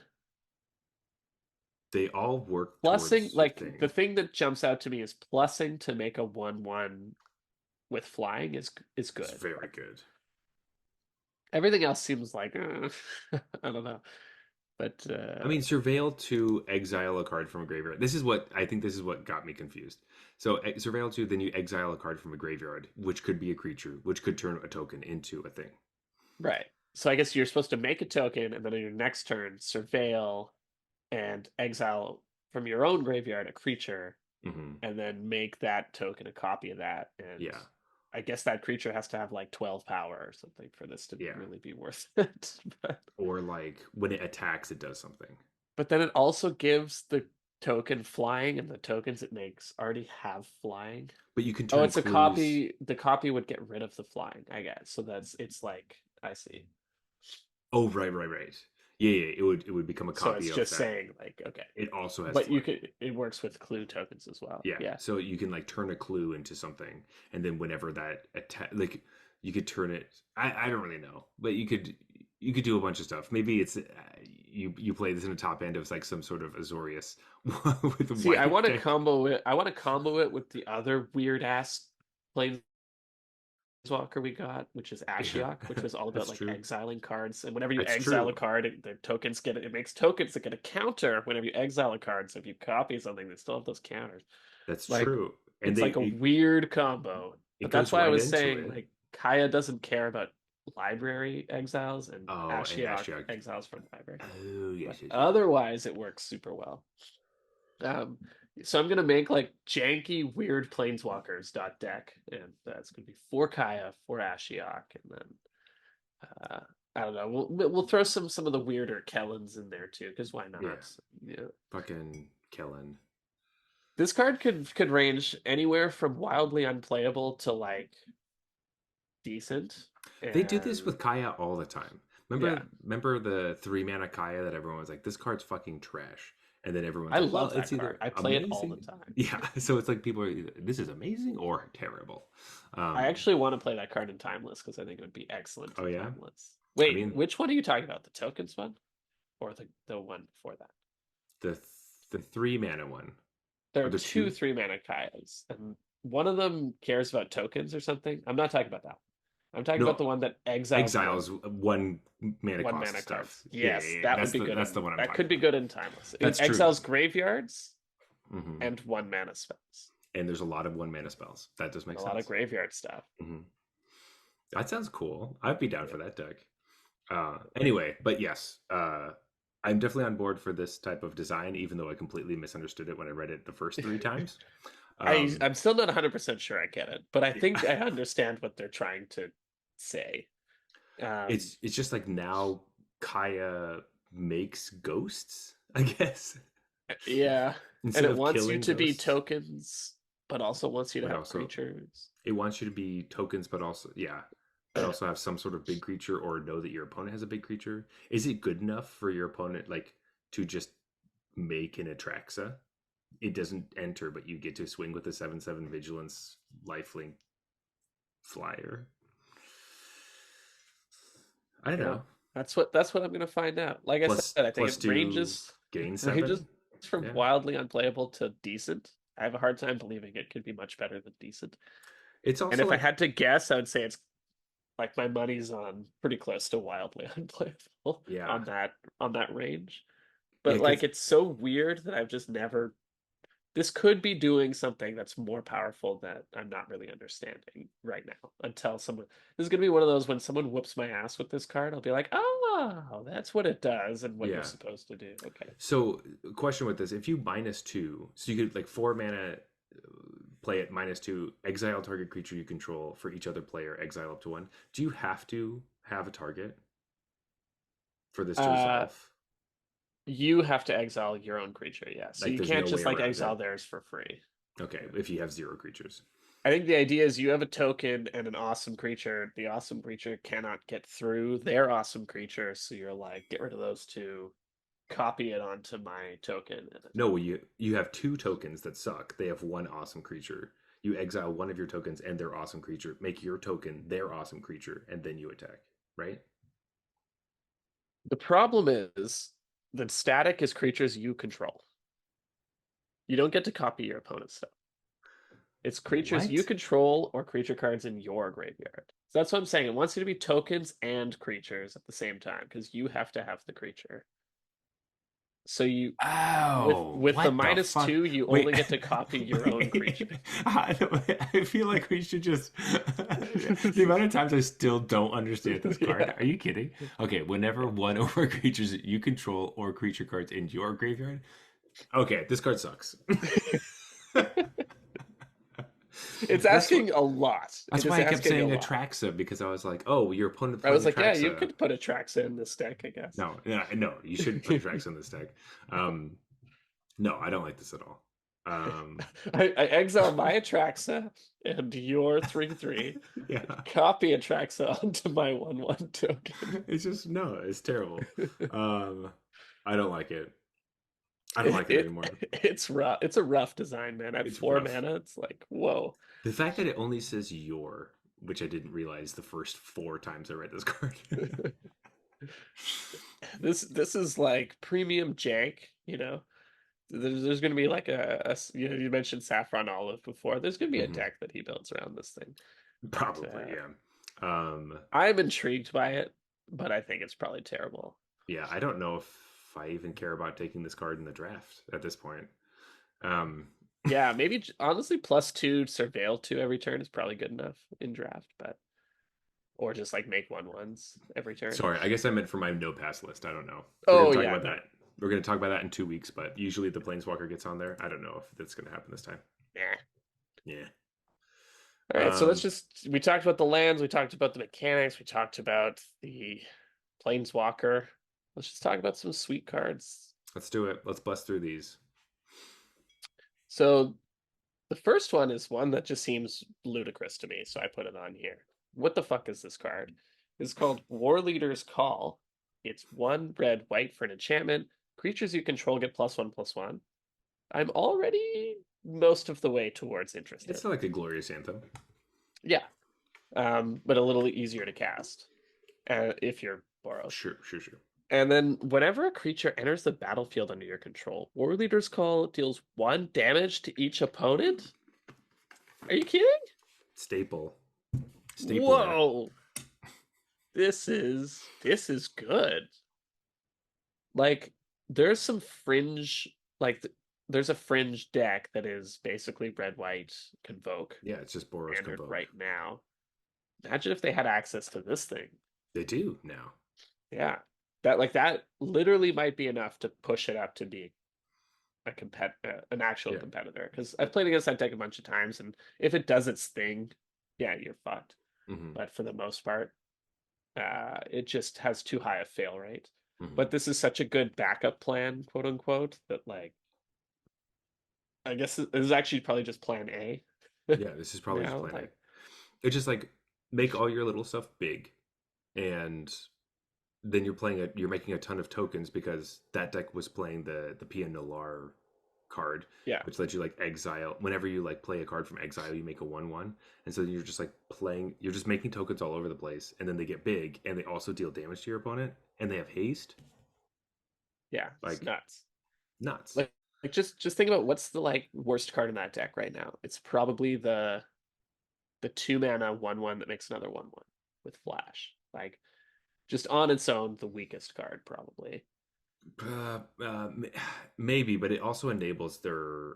I know that it like synergy wise is strong in the Mhm. deck, but like just for card, what's the weakest one? Oh, sure. I It's mean, probably that, but think about what that card is with this in play. It's 2 mana, gotcha. instant speed, make 2/2/2s, deal 2 damage to your opponent. Yeah, What? two Like mana every instant card. speed 2/2s. That's sorry. What I thought you were saying is what card can we replace in that deck? I was like, I don't think you Oh want to no no replace no that card. I was like, no that no! card Just should be in the you deck. should no. When you have this in play, you definitely No, want no, to. no, no, no, no. Yeah, absolutely. No, it seems sweet. I like it. Yeah, Finally getting. They've been working on the Glorious Anthem. Like, how strong does Glorious Anthem have to be? There was one in Brothers War last year that was right. like you can exile something, and that never really took off. And Yeah. so I think that this is the one. This could be the one. I mean, in a way, they did a friggin' busted one with wedding announcement, but That's true. Yeah, sorry, it flips. And it's it easier to makes cast. 3/1/1s and And then then becomes a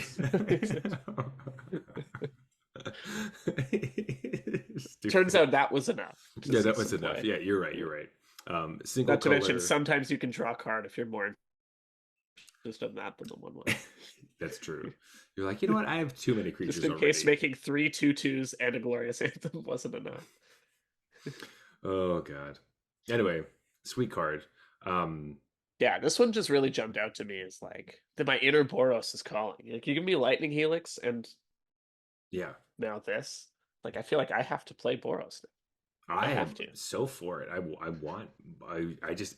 I want aggression. I want to be killing people as fast as possible. And there's a card that's going to stand in my way, and I don't like it.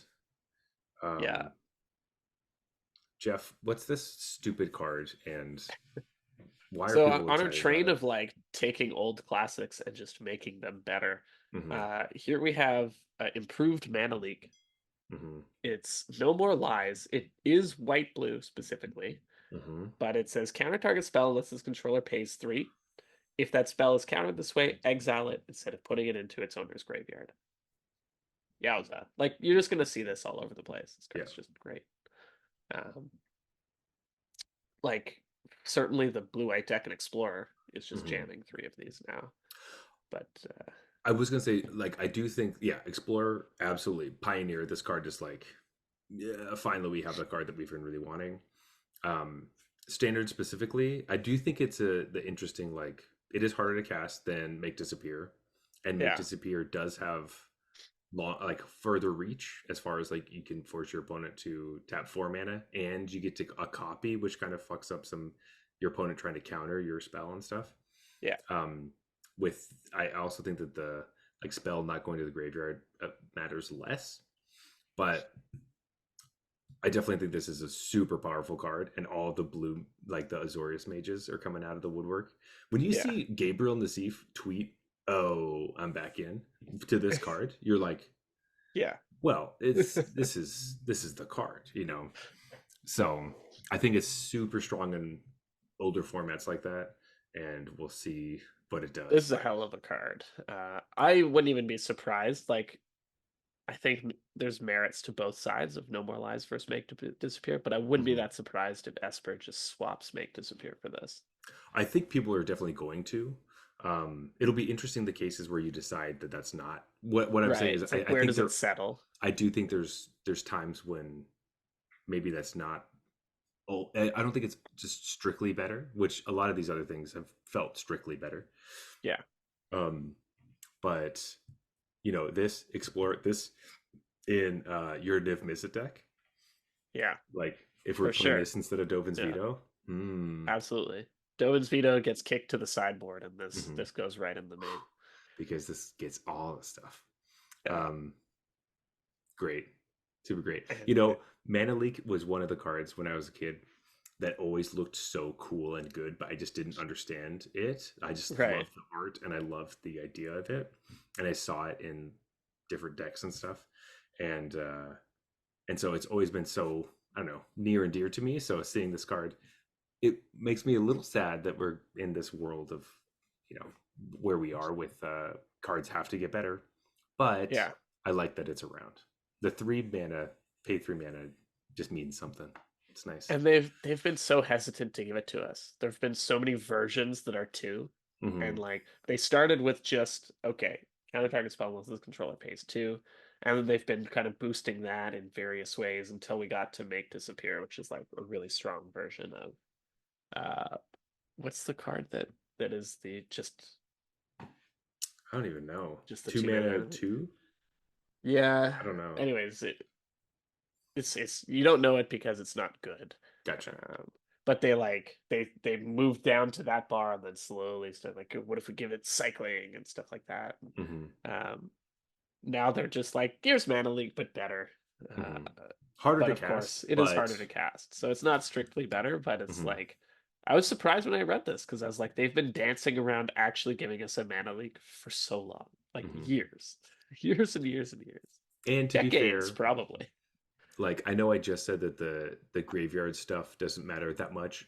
I still think like in standard, yes, I don't think it matters as much, but in older formats and other situations Oh where I yeah, think that your graveyard is huge, it will be much more important.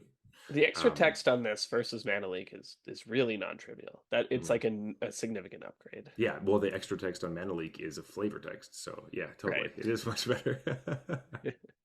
Yeah, but I mean, like the harder to cast first, Yeah, oh, yeah, like yeah, this of is just, course. it's not strictly better because you have to Hmm. be blue white, but it is Yeah, better than Mana Leak. but everyone's playing Mana Leak in blue white anyway, or they used to. Exactly. Almost anyone who has Mana Leak in their deck is Is probably blue white. blue white. Blue white X. Yeah, and they're in old formats, so their mana's good. So Makes Yeah. sense.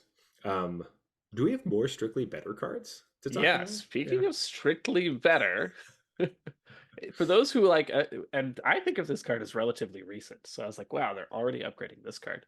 Um, for those who are fans of the card Eliminate, uh, you could say goodbye to it because Hmm. you'll never play it ever again. Yeah, maybe a Uh, long goodbye. yeah, take a long goodbye and just say, you know what, you served me well, Eliminate, but no, thank you. Card is called Long Goodbye. It's one in a black, instant. This spell can't be countered and destroy target creature or planeswalker with mana value 3 or less. It's literally just eliminate, but it cannot be countered. Awesome. Yeah, awesome. This this Great. this is you're gonna see this for sure. Like Yeah. this might be powerful enough that it's like I don't want to play Rafine anymore. Yeah, because this is 2 mana for sure. Can't be countered, so you don't have to care about ward. All the ward stuff we were talking about earlier doesn't matter. Because a big Um, part of Rafine is like, other than cut down, it's almost impossible for you to play it on the play and them to trade trade with it and profit on mana. yeah. If this is just in every deck, that's just not true anymore. Hmm. Like you're gonna play Rafine on the play, I'll have held this up and just kill it and untap and do my thing. That's a huge breaking serve moment, Yeah. and part of the value of Rafine is that it's really hard to break serve against it. So Hmm. I don't know. This is gonna I love how it even says on the card. By the way, this ward this doesn't care about ward, Yeah. and there's a few ward cards in the This set. metagame. Well, this set and the metagame, yeah. Yeah. And Um, disguise creatures, mhm. for example. That's true. That's true. It kills disguised creatures very well. It kills graveyard trespassers very well. Yeah. Um, like there's That's a the good. bummer for me. I mean, that's great to me. I'm not playing black as much, but like, um, I don't Although I know. guess it means I'm probably in a mirror match if I'm against a long goodbye and I have my graveyard trespassers. That's So true. So I get to maybe kill their graveyard trespassers as well. with your long goodbye. Yeah. So I think it's really interesting. Well, interesting. It's just a strictly better card, but this one seems totally fine to me. I think that putting this text on more cards is totally fine, especially in this kind of we're in standard. We're falling in and out of like, are we a Demir deck or not, kind of thing. Do we have a bunch of like tempo counterspell things or like Yeah. control-y stuff? Having a card like this is like, yeah, Yep. good. All right, we have two more cards to talk about. One of them I'm super excited about, and one of them I know you're super excited about. Yes. I had to put So one for each of us here. yeah, so let's start with yours. I'm Okay. gonna get the translation because I know that I could find it somewhere else. Here we go. Yeah. So I could talk about the card. Do you have the translation up? Oh, I do. Do you want me to read it? I just don't know what its name is. I was gonna say that. I think I know what the card does, but I don't know Gotcha. what its name So I'm pretty sure it's called Vein Ripper. is. Ooh. All right. Vein Ripper. Three Vein. black Vein Ripper. Yeah, Yeah, like a vein. yeah, Yeah. Okay. Jack the Ripper stuff going on here. Not like Mhm. he likes the way he looks a lot and he Mm. rips things. Sorry, I thought you said Bane. Is that's why? Oh, okay. It's three black, black, black for a 6/5 flying. It has ward, sacrifice a creature, and whenever a creature dies, you drain two. Is that Mhm. correct? Yes. Yowza. Holy crap. That's a card. So obviously it's expensive, but man, when I tap out for a 6 mana thing, ward sacrifice a creature is the kind of ability I want. Like, I'm Mhm. against a control deck that doesn't play creatures. Sucks to be you. Like, you're gonna have to sunfall this away or something, like one for one. Um, yeah, Yeah. that's really powerful. And then in the deck that has creatures, they don't want to sack a creature. They like that's a 2 for 1 on themselves. I have to cast a removal spell and then sack a creature. The only thing that doesn't care that much about this is if there's some like go wide, winning announcement, destroy evil kind of deck. Yeah. That's a bummer. But against it, pretty much everything else, like that ability makes me feel a lot safer about my 6 mana sorcery speed investment here. Yeah, it means at least your opponent's losing 2 life. You know what I Right. mean? So like at the very minimum, even if they have planeswalkers that can make tokens, if there Yeah. a bunch of different stuff, at the very minimum, your opponent loses 2 life, you gain 2 life. And it's And probably 4, unless they're exiling this or whatever. Like, that's true. Oh, right, that's true. so So it's like you want to kill this, it's like you got to sack one of your things, and I'll drain you for 4. mhm, Like, okay, now I'm starting to justify the mana cost already. It's a 6/5 flyer, mhm, and if you're playing in some sort of aristocrat strategy with like Bartolome, mhm. they're dead. They're just dead Well, if it's you 6 mana, resolve they this. die. They die. Yeah. So Is this the card that we want with the skeleton case? maybe. As we need Bartolome skeleton case to Yeah. get this as our combo. Ooh, I like that. We're tutoring Mhm. this. Yeah. Okay. So we're good. Like this is generally bigger than those kind of aristocrat sticks want to go, but it's paying you off for it. Yeah. It's like worth it. To be fair, if you're trying to tutor this up, it will cost 8 mana to do it and a Yeah. lot of Yeah. black. Yeah. But I don't know. This I think thing is a house, man. it's a I house. again, like just the with the 3 year standard and all that, who knows what's and you never know anyways what's gonna see play and what's not, but Mhm. I could definitely see this being a thing that you gotta worry about. On the other side, is this the card that we want to reanimate with, or reanimate, um, turn our tokens into with Kaya, so that Ooh. we have a Oh, ton of now we're talking. tokens. Aristocrats Kaya. This Make is a in our token graveyard. Exile it. and turn into this thing. They Hmm. die. Yeah, Okay, that's another okay, thing okay. too. All right, so it's like, do We we got a want this deck in our brewing hand? here. Do we want it in the graveyard? Exile our own. It's all coming together. I think this is a really cool Yeah. piece. Obviously, it's so expensive, and expensive cards are just like, oh, but I know Blood Artist for 2. Obviously, it costs what, 3 times as much. So, Yeah. But double blood artist is insane, and then it's just a 6/5 mhm. flyer. So that it's also good on an empty board because the problem with like an expensive blood artist is they wrath my board, I untap, and I'm like, well, here's my double Blood blood Artist, yeah, artist. yeah, that's cool. They're like, don't care. But here it's like, well, you're gonna die to this because it's a 6/5 flyer, and it's Hmm. really hard for you to get off the battlefield profitably. So Yeah, that's true. Yeah, so the worst thing with this is obviously Sunfall and Farewell, but right, and so the idea is like you force them to sunfall your board away, then mhm. you play this. Hope they don't have a second sunfall. Or a creature to sacrifice. I guess they have a creature because they'll turn their token into something, Right, but turn their token into something, but they're still eating 4, right? So it's like, mhm.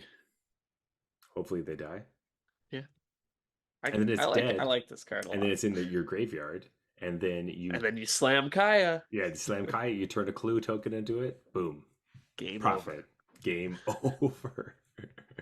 Then you sack your ginger brute, boom. Yeah. Love this deck. love this deck. Oh god. Um, so that seems pretty sweet. I don't think this card fits into that at all, but it fits into some stuff I'm interested in.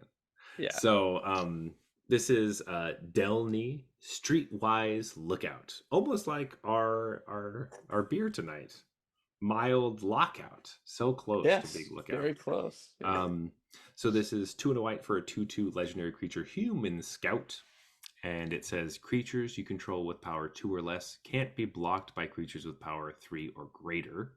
And if an ability of a creature you control with power 2 or less triggers, that ability triggers an additional time. So this is like little dudes need some help. That's what Yeah. this is like. Little dudes need some help deck. Um, so there are things we could do with this. Obviously, just having a bunch of little 1/1s. If you're playing like the Boros deck, you can make a bunch of 1/1s. Even with your Anthem, they're 2/2s. They still attack and they can't be blocked by big stuff, and they always trade essentially. Yeah. That's not really what I want to do with this. What I would like to do with this is continue to make more toxic combo decks with I was gonna say, I know where this is going, but with you Rot Priest. can't toxic. Bant Toxic because uh so Toxic doesn't trigger another time because Toxic doesn't trigger. It doesn't go on the Yeah, stack. But it makes your creatures harder to block. Like all your little right, mites and all your stuff hard to block. Um and it does double up the Rot Priest triggers because that is a real trigger.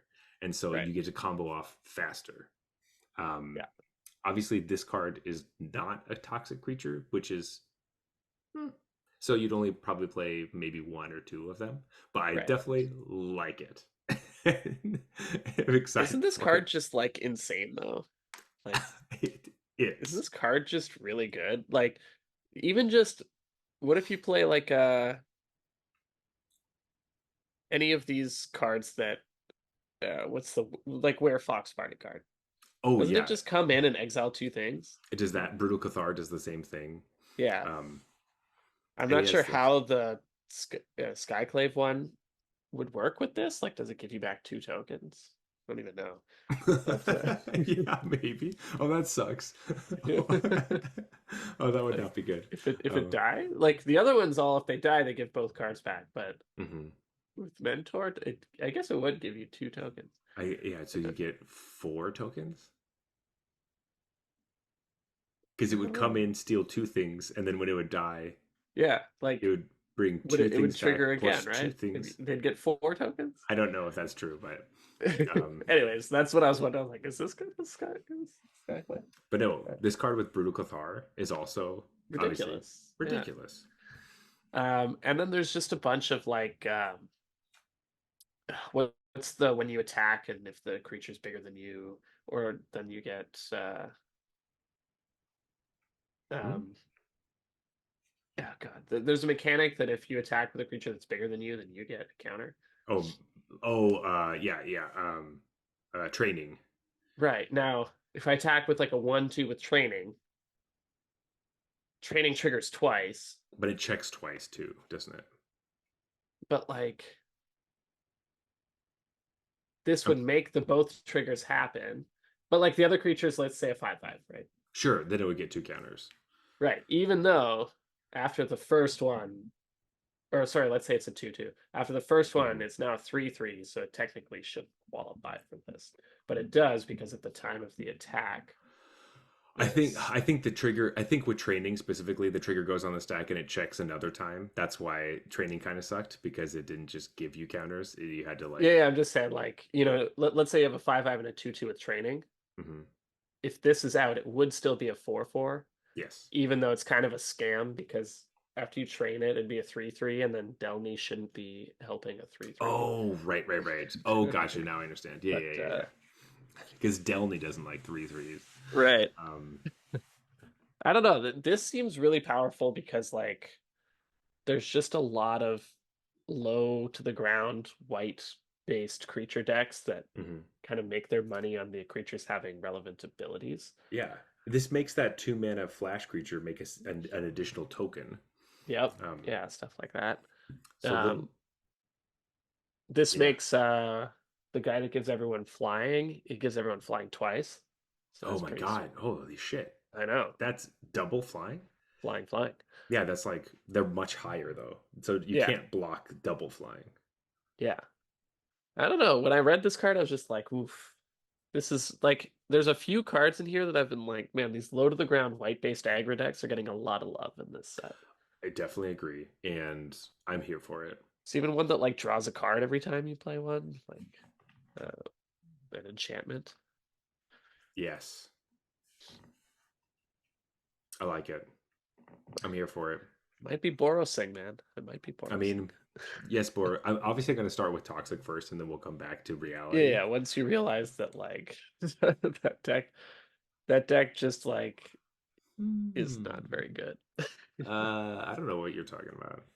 I definitely played it on stream and lost a lot, so I don't know what you're talking about. Anyway, Jeff, there are so many cards to talk about, and the set is going to be so sweet. I'm really excited to dive into it and start playing with the cards next month. But we should save some to talk about on a future day. So Agreed. I think we should be wrapping up. But do you have any last thoughts before we get into our last call?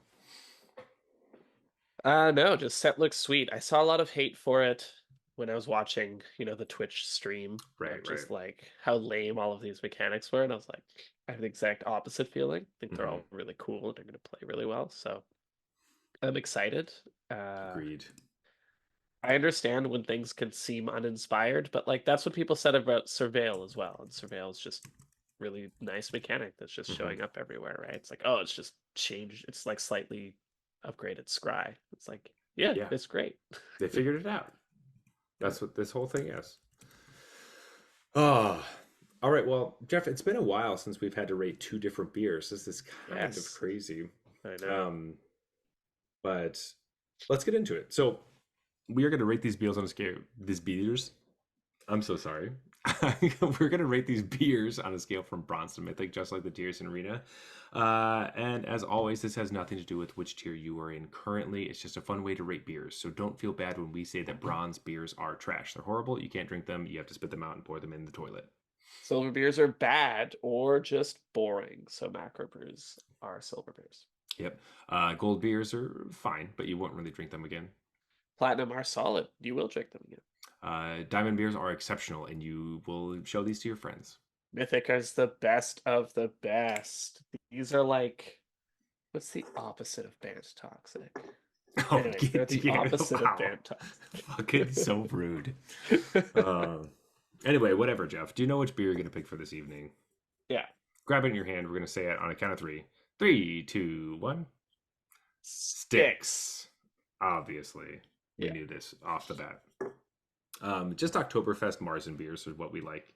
It's Yeah, like, just a style preference. yeah, it's nice and a little malty, Yeah. tasty. I could drink a ton of these. Yeah. Um, This beer is excellent. yes. As far as rating goes, where are we putting this guy? I think I like this at Diamond. Hmm. Yeah. I think that's totally It was exceptional. really, really good. It was so crushable. I finished Mm. that very quickly. They're also tiny cans, so it's so hard. That's true. I want like I'm five comparing more it of to like a these. tall boy, but yeah, Yeah, exactly. All I had was I drank it quickly and was like, I want more. I I wish I want had more. another one of these in my fridge I right know. now. I'm so pissed. I'm actually mad. Yeah. So Screw yes, you, true history. but yeah, but I'm definitely going back and getting a lot of these. This could be one of my favorite ones that they had that Yeah. we had tasted for sure. This is like Yeah, I the think so too. It's up there. yeah. Definitely diamond. Definitely the one I'll Yeah, tell people to go get. So for then sure. as we go over to this lager, what do we think about this little lager boy? Huh. So I did look it up. Helles Lager, basically, it's like it just means pale. It's like a pale lager, just referencing the color. The It's like color. a Gotcha. light golden color, Hmm. which it was. So they weren't lying. Uh, Nice. I like this too. I thought this had more sort of malty backbone than I'm Hmm. used to from a lager. It's like it's not just relying on being cold and bubbly for me to enjoy it. It Yes. actually had some body to hold up, Yeah. which was I good. I agree, as well as I actually immediately before we started, I had a beer from another brewery that was their lager, and just it had the qualities of lager that I steer away from, which is some Right. sort of I don't know what it is, but something in the grain belt that I just don't love. It's too weedy or grainy, Yeah. and this It one could be wheat. it's literally could be wheat, but it negated that and was just nice and delicious and very refreshing. Yeah. Good. This was really good. I Hmm. think I had it at platinum. Yeah, Like super solid. I think Like I would drink this again. I've It's just definitely, it's just awkward because if I go to the brewery, I'm gonna pick something I'm picking else. up some sticks. Yeah, yeah. But I've had this style before and have been not only underwhelmed, but like I don't really want Yeah. this at all. But this feels the same way. I feel like if I had a six pack of both of these, I probably would have drank so much Exactly. more beer tonight. Yeah. So I'm Would kind have been of a long night. yeah, it would have been a long night. But no, great beers, true history. Go check them out. They're awesome. Excellent. Yeah. Delicious, delicious stuff. So now it's time for closing time. As always, you can find us at Arena Regulars on Twitter and Instagram. You may also find us on Arena itself under the username Arena Regulars Podcast. If you want to talk to me personally, you can find me at Zulberg. That is ZEULBERG on Twitter and Instagram. Also, you can find me on Twitch at regular_Zach, Monday through Wednesday days. Yeah. Mornings Eastern time. Yeah. So, Whatever that means to you. Yeah. But Jeff, where can they find you? Best place is on our Discord channel. I go by Mhm. regular Jeff in the Discord, and the link for that should be in the show notes if you want to come discuss spoilers. That's what we're doing right now. We're posting lots of stuff, making up lots of cool things. Also, please leave us a review on Apple Podcasts, follow us on Spotify, leave us a review there, all the stuff on YouTube. We are around. But most of all, if you just tell your friends about the podcast, if you like us, that helps out the most. This has been the Arena Regulars. Reminding you that if you think you understand how Kaya Spirit's Justice works, you don't. Read it again. Good night.